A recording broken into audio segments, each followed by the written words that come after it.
కాజీపేట దర్గా అనగానే ఉత్సవాలు రాగానే ఒక పెద్ద ఎత్తున జిల్లాలో పండుగ వాతావరణం. ఈ దర్గా మీద ఉన్నటువంటి యావత్ వరంగల్ జిల్లా ప్రజలే కాకుండా రాష్ట్రానికి ఒక నమ్మకం. మరి ఇక్కడి నుంచి కులం మతం అనేది తేడా లేకుండా హిందూ ముస్లిం ఇసాయి కలిసి కలుపుకొని పోవటానికి ప్రతి సంవత్సరం ఇక్కడ ఉత్సవాలు చేసుకుంటూ ఇక్కడ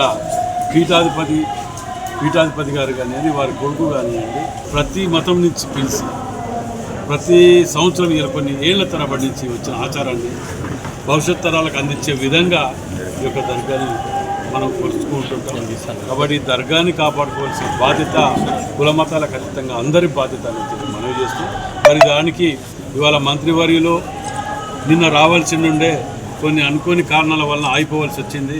ఇవాళ మంత్రి గారు రావటం, వారికి ఇక్కడ దర్గా ఉన్నటువంటి కొన్ని సమస్యలు చెప్పడం జరిగింది.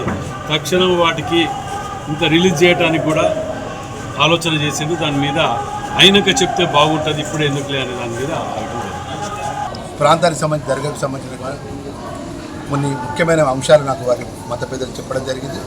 బడ్జెట్ పరంగా రాష్ట్ర ప్రభుత్వం నుంచి కొంత మా దర్గా అభివృద్ధి కానీ మా విషయంలో కూడా సాధ్యమైనంత తొందరగా మా గౌరవ స్థానిక శాసనసభ్యుల వారి ఆధ్వర్యంలో కూడా తక్షణమే ఆ దర్గాకు సంబంధించినటువంటి ఆ మైనార్టీ శాఖ మంత్రిగా తప్పకుండా ఆ నిధులు విడుదల చేస్తానికి సందర్భంగా దేవుని దర్శించుకొని చెప్తున్నా.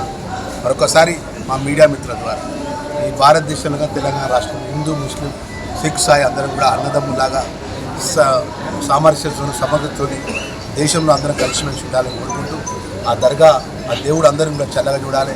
గౌరవ ముఖ్యమంత్రి రేవంత్ రెడ్డి గారికి ఈ ప్రభుత్వానికి అన్ని విధాల ప్రజలకు ఇచ్చిన మాట అమలు చేసే విధంగా ఆ దేవుడు ఆ దర్గా దేవుడు ఆశీర్వదించాలి. ఆ దేవుడు ఆ నమ్మకాన్ని విశ్వాసాన్ని ఇవ్వాలి. ప్రజలకు అమలు చేసే ఏదైతే సంక్షేమ కార్యక్రమాలు కూడా ఆ శక్తిని ఇవ్వాలని చెప్పి ఆ మైనార్టీ శాఖ మంత్రిగా మనస్ఫూర్తిగా కోరుకుంటూ సెలవు తీసుకున్నాను.